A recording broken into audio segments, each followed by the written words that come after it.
Mas Imam. Nggih. Siki nek deleng video, deleng YouTube, deleng informasi sing keton-ketone nang aku ora yakin dan saya berpendapat bahwa itu tidak benar.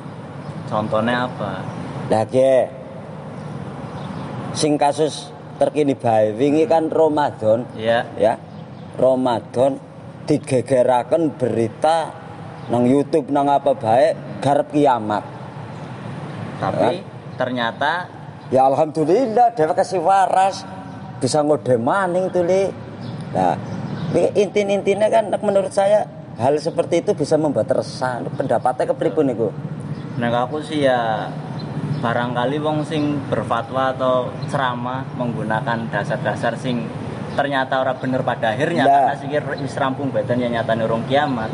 Ya aku memaklumi lah. Karena kan wong ki pengetahuannya beda-beda, barangkali wong gue sing meyakini memang meyakini tentang hal itu, paham ora? Jadi dengan dasar yang ada dia nggak tahu bahwasanya itu ternyata nggak bener gitu.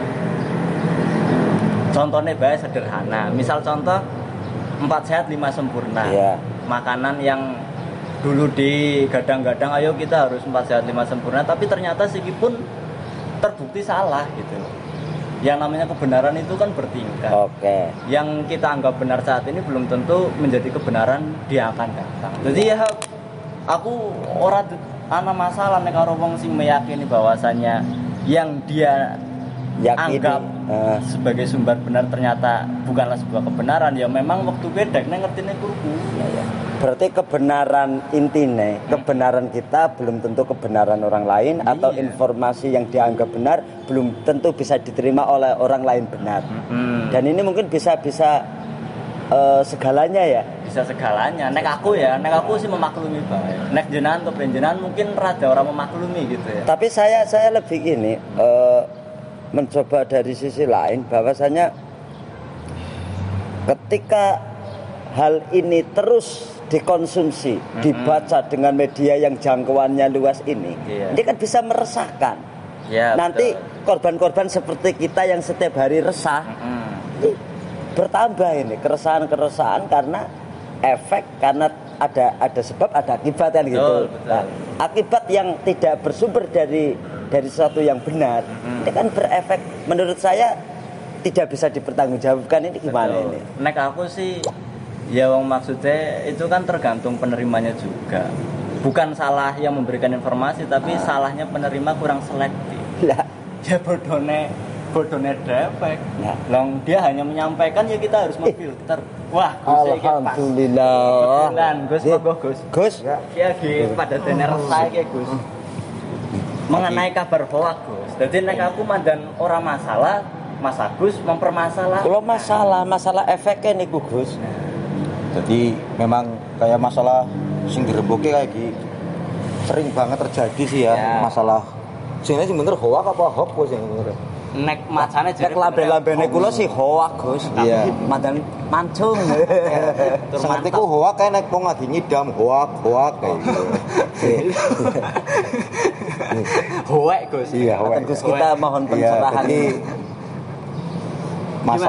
Masalah hoax saya sing diomongna iki semakin marak dan antara pertanggungjawaban dan sebagainya itu memang harus kita sikapi dan kita harus bersama-sama tidak hanya memerangi virus misalnya wabah, tapi juga bersama-sama memerangi hoax, karena berita hoax itu efeknya sangat dahsyat. Sangat dahsyat. Nah, berbagai macam berita hoax yang terjadi, ternyata masalah hoax gue tidak hanya terjadi sekarang. Dari dulu sudah ada, iya. Dari zaman Kanjeng Nabi udah ada belum? Dari zaman Kanjeng Nabi wis ana hoax. Contonipun, Gus. Ya, jadi ana wong sing jenengane Walid bin Uqbah. Gue tahu diutus nang Kanjeng Nabi kon narik zakat. Ya. Maring Bani Mustalik. Bani Mustalik itu apa? Bani Mustalik itu semacam daerah, suatu kampung atau kaum tertentu. Nah, ketika gue karena Walid bin Uqbah ki duwe masalah ketika zaman jahiliyah. Sering bermusuhan karo Bani Mustalik, karo golongan Bani Mustalik. Maka Walid bin Uqbah kuwi males karep nganah bebolah. Wis akhire lapor karo Kanjeng Nabi. Ya Rasulullah, suku apa jenengan iki Bani Mustalik. Niku mboten purun zakat. Padahal urung ditarik. Okay. Tapi wis ngomongna niku Bani Mustalik mboten purun zakat karena bermusuhan ketika sejak dari zaman jahiliyah. Karena bebel lah karena utange delong wong wis bebos males. Males lah. Nah, akhirnya hampir saja Kanjeng Nabi memerintahkan untuk memerangi Bani Mustalik karena tidak mau zakat. Iya. Nah, akhirnya ternyata kedisitan orang-orang Bani Mustalik sowan maring Kanjeng Nabi bahwa tidak seperti itu. Nah, tidak seperti itu. Sing bener orang seperti itu. Nah, ini sangat berarti untuk kita ya. Artinya ketika zaman seperti ini, yuk awake dewek melihat apa yang sudah dicontohkan ketika zaman Kanjeng Nabi. Akhirnya saat itulah turun ayat. A'udzubillahi minasyaitonirrajim. Bismillahirrahmanirrahim. Ya ayyuhalladzina amanu. Jadi panggilannya kanggo wong sing pada beriman. In ja'akum fasiqum binaba'in fatabayyanu. Jadi hei orang-orang yang beriman, hei wong sing pada iman. Ya. Jadi nalikane ana wong sing fasik. Quran menyebut dengan istilah fasik. Nalikane lamun ana wong fasik ya sing memberitakan suatu kabar. Fatabayyanu. Maka klarifikasilah. Kon goleti iki bener apa ora kabare? Masalahe kabare kadang-kadang wong fasik ngomong ki bisa bener bisa ora. Nah, berarti wong-wong sing nyebaraken golongan hoax kuwi berarti termasuk golongane wong-wong fasik. Tapi maaf Gus, yang diartikan fasik itu, kategori fasik itu apa? Ya orang yang berdosa. Orang yang berdosa. Kata lainnya itu fasik. Dia melakukan maksiat karena dia termasuk orang yang berdosa. Dari ayat itu ada kuncinya tabayun. Iya. Tabayun. Nah, artinya gini, nyuwun sewu Gus. Ya, tadi dari cerita yang sudut pandang kita kan dari hoax yang medsos. Ya. Tadi ya. Ya. Ternyata hoax itu sumbernya tidak hanya medsos. Ya. Dari contoh yang disampaikan jenengan dari cerita Rasulullah sallallahu alaihi wasallam. Di sana kita dapatkan bahwa hoax atau hoax itu intinya lebih kepada informasi yang tidak benar atau informasi yang rancu, yang sumbernya tidak jelas atau kurang bisa dipertanggungjawabkan sehingga lebih banyak madorotnya atau gimana? Ya, yang jelas kayak gini. Sing jenenge hoax melalui media sosial kan lembeki ya. Zaman ini orang media sosial. Nek zaman aku cilik menyebar surat kaleng. Surat. Jadi kuwi difotokopi. Kalau yang tidak memperbanyak surat itu, maka dia akan terkena musibah. Seperti contoh penjaga makam Rasulullah bermimpi bahwa ini akan seperti ini. Kene kalau diperbanyak kok akan terkena musibah. Jadi hoax kan biyen. Bahkan ketika zaman Nabi pun seperti itu. Nah, ketika kita melihat konteks Quran kiye, berarti kayak kiye. Yang pertama, bahwa ketika ada kabar kita sangat dianjurkan, diperintahkan untuk klarifikasi. Nah, iki bener apa ora siji.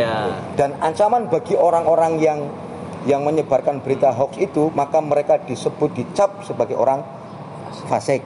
Nah, yang ketiga, akibat dari permasalahan ini, gue nek orang hati-hati bisa menimbulkan gue mau madorot, keresahan, ya penyesalan dan sebagainya.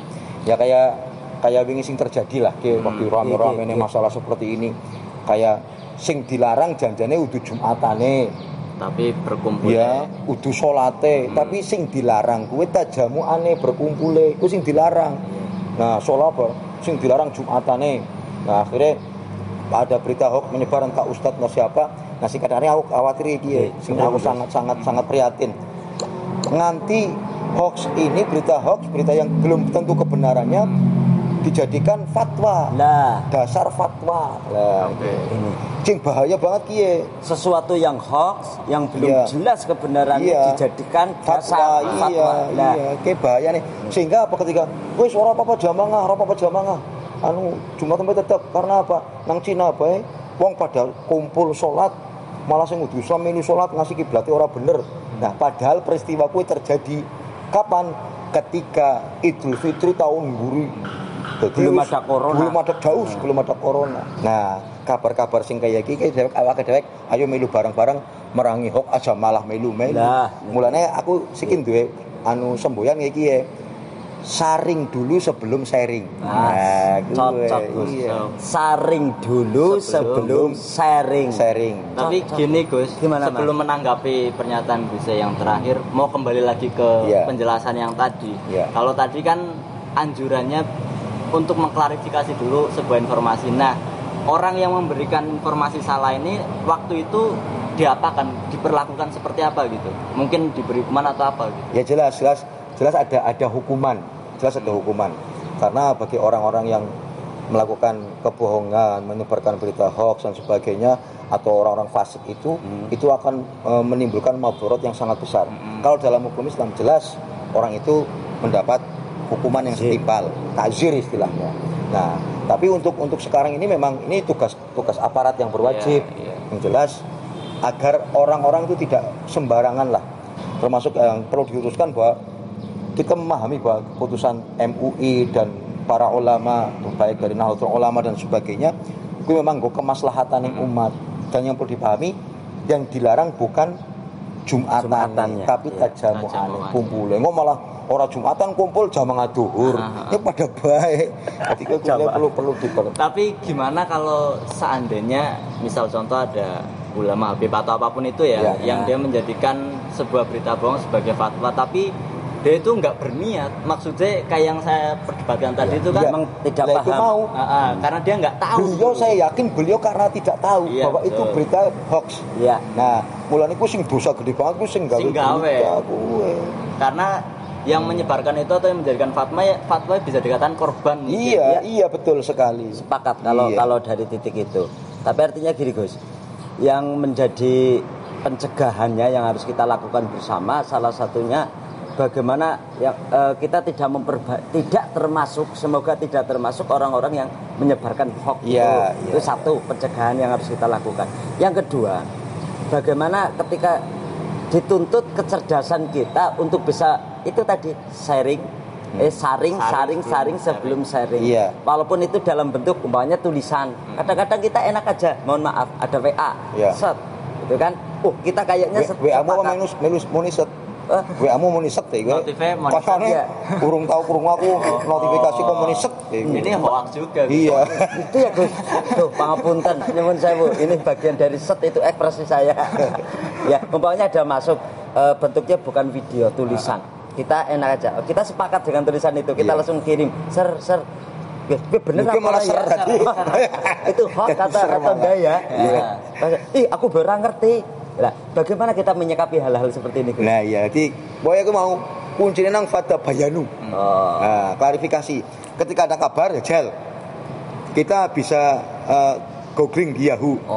Caranya salah satunya dengan mencari sumber. Mencari sumber. Ya beritanya bener apa ora. Nah, kalau kan kok metu berita-berita pembanding dan sebagainya. Nah, biasanya dewek jadi ngerti. Makanya aku mau bahasane saring dulu sebelum sharing. Ngerti lah maksudnya saring? Kudu jenengan kok kan ngomong jenenge saring, saring. Kon ngadangi. Diseleksi lah. Diseleksi, engko baru di-share, dibagikan. Silakan untuk membagikan. Kadang-kadang dewek saking sregepe, saking semangatnya. Agama jangan dengan nafsu, tapi beragama itu dengan ilmu. Tapi gini Gus. Artinya kan ada orang yang benar-benar sami nawatokna kepada salah satu tokoh. Misal contoh kiai atau apapun itu. Jadi apapun yang dikatakan oleh kiai tersebut benar. Dereknya itu kalau ditimbang Gus atau mungkin berdasarkan agama ada, lebih selamat mana orang yang menimbang-nimbang dulu atau wis pokoknya aku derek kiai gitu. Mati urip ya. Kan ada. Lah justru ketika watawasobil haqqi watawasobis sabr. Artinya kita saling mengingatkan. Ketika anak kiai seperti itu Nek bisa ketika dhewek mengerti bahwa ini adalah berita hoax, maka sampaikan kepada kiai itu bahwa apa yang disampaikan ternyata hoax. Dan saya yakin kiai itu akan mengucapkan terima kasih. Gitu loh. Asalkan menyampaikannya dengan cara yang baik, iya. Dan yang disampaikan yang bertanggung jawab. Kiai, ngene ke? Dadi iya sing masalah kowe. Masa karo gurune karo kiyaine kaya menyelesaikan masalah dengan masalah ya. Jadi nggih. Rasakan awake dhewe kate nyelamataken ya, aja nyelamataken awake dhewe yo nyelamataken bareng-bareng umat. Mulane yo dhewek bareng-bareng siki berperang melawan hoax. Berarti artinya dengan mengingatkan kiai atau guru kita itu bukan termasuk suul adab. Tidak dengan adab yang baik, matur sing apik. Insyaallah dengan orang masalah iya. Yang menjadi masalah gini, Kang Imam dari ilustrasi yang jenengan sampaikan.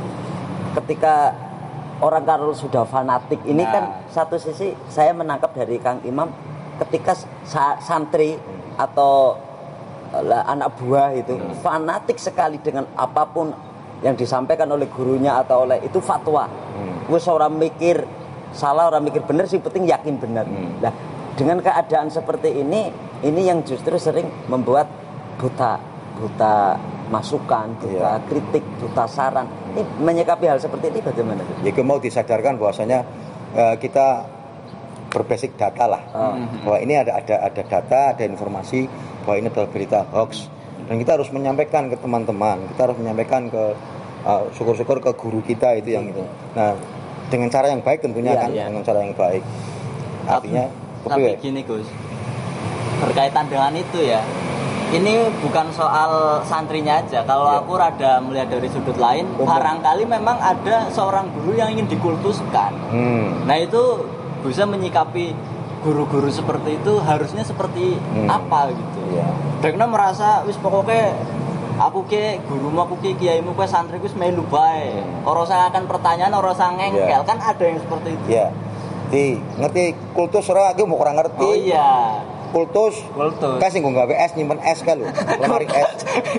Kulkas ku ya. Kulkas. Jadi kultus ku apa? Kultus. Jadi seolah-olah bahwa agama itu disampaikan secara dogmatis. Bingung meneng dogmatis ya. Siap. Saya paham dogma. Jadi seolah-olah Islam itu bukan agama yang dogmatis. Jadi kudu ngandul kudu tidak.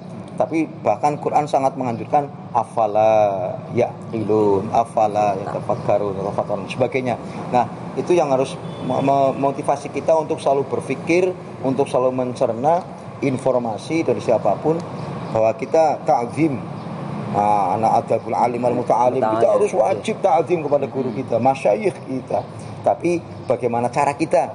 Bisa saja mungkin melalui putrane atau melalui siapa orang yang bisa dipercaya dan sebagainya. Niki ngapunten sanjang aturaken abae niki bahwa ada semacam ini adalah berita hoax dan sebagainya. Itu bisa, tapi ketika seorang itu ingin dikultuskan, nah itu yang kadang-kadang juga berbahaya gitu loh. Dan ini mungkin penyakit ya Gus. Nah, penyakit. Naudzubillah min dzalik. Artinya kita jangan sampai terkena sifat-sifat ingin dikultuskan. Nah, ini muncul lagi. Nek para alim, para kiai, ulama yang dari pesantren, insyaallah kita ada yang seperti itu. Ini muncul lagi persoalan Gus. Lah, ketika kita umpamanya tersandung mengalami sesuatu yang dilalah hoax yang kita sampaikan. Ini sikap yang harus kita utamakan apa Gus? Yang harus kita lakukan. Padahal awak dewek sing nyembarakan. Tapi kan jelas tahu waktu itu, tahu belakangan. Artinya kita juga wajib ya, karena kita yang melakukan hoax itu, kita wajib menyampaikan bahwa wingi sing tak kabaraken aku, kita harus berani mempertanggungjawabkan. Besar hati memberi pernyataan Kue sepurane wingi sing tak kabaraken ternyata ora bener. Nah, kayak itu karena ada orang yang enggak berbesar hati Gus, karena wis merasa gengsi akhirnya dekne gimana caranya wingi opini sing terkeluarkan ya tak bela sekuat tenaga padahal dia tahu asalnya salah tapi gengsi. Ada orang-orang yang seperti itu. Iya, moga-moga apa sing dhewek omongaken ki termasuk yo bareng-bareng bisa merangi hoax. Amin. Ya bisa awak dhewek khususlah awak dhewek ayo mau tak omongaken saring dulu baru sebelum sharing. Ya wis nek kaya aku tak pamit Gus, ki atau badhe tindak maning putih. iya. Nah. Lha ya semoga diterusaken ki. Nggih, Kopine nggih, ora ana Gus. kopine ya. Ngapunten Lah iki. kopi ini jen. Kopine Gus. Sepuasa sawal Gus. Ya. Barang kayak barang itu. Niku masker saya Gus. Oh iya iya iya. Niku kebumen kok Gus. Nggih patrun nggih, Nggih, matur patrun suwun, patrun. Lah Kang Imam nggih. Nah, ketemu. Nah. Berarti kan mau sing diomongaken jenengan gue aku sepakat karo Gus bahwasanya yang dosa besar adalah yang membuat berita bohong. Sumbernya itu ya. Iya, kalau yang berfatwa dan dia nggak tahu bahwasanya itu berita bohong ya mungkin dia adalah korban, tapi Iya. kalau memang sudah tahu kebenarannya nek jare Gus Meluruskan. harus berbesar hati dan kita sebagai netizen atau sebagai pendengar atau sebagai santri jangan cuman iya aja tapi mengklarifikasi Tabayun. Nah, Lah, itu tadi. Terus pesennya Gusnya tadi apa? Kita biasakan Saring dulu sebelum sharing. Ya wis iki Be Mas Ya. Agus lah. Aku anu ki ana jadwal garap. Oh, ya wis, nggih benyung dinteni bojone nang kene ke kondangan. Kayak Pas gue. banget Ya ya. wis. Engko maning lah ya. Siap. Lah, Lah kepriye? nggih. Ana maning. Guse wis tindak je malah sing kiamat mau. Sing babagan kiamat, Iya. tak sudah kiamat. Sing Iya. dibingungaken apane? Kepengen kiamat. Mau dhewe kan wis masalah anak ulama fatwa kiamat. Iya, betul. Nyatane tekan siki ora. Kiamat. Lah, dia kan urut takon karo Guse. Tanda-tanda kiamat. Nah, gue. Lanti Guse. Lah, Lah, dudang. Telepon apa Oh, ya? telepon. Iya, iya. Ke, Men tuntas. Lah. Men tuntas. nek ora ya bisa dadi wudun Kang Nah. ya gue. Assalamualaikum Gus. Nyong isin ngomong. Isin nyong. Anu niki Mas Agus sanjange dereng paham babagan kiamat tanda-tandanipun napa. Lembu kan orang mudengan dasarnya kurang gizi mbok Gus lagi cilik. Apa ora diimunisasi? Nggih Gus, nggih. Oh Gus arep balik. Gelem. Iya. Alhamdulillah. Kiye. Sing masalah kiamat urung kelar. Bali domen bojone tuh Iya, nih. tapi aja nangkane Lah. bel bosen nangkane si mandani sis Ya, apa ya? mandani sis. Karo ngenteni Gus e.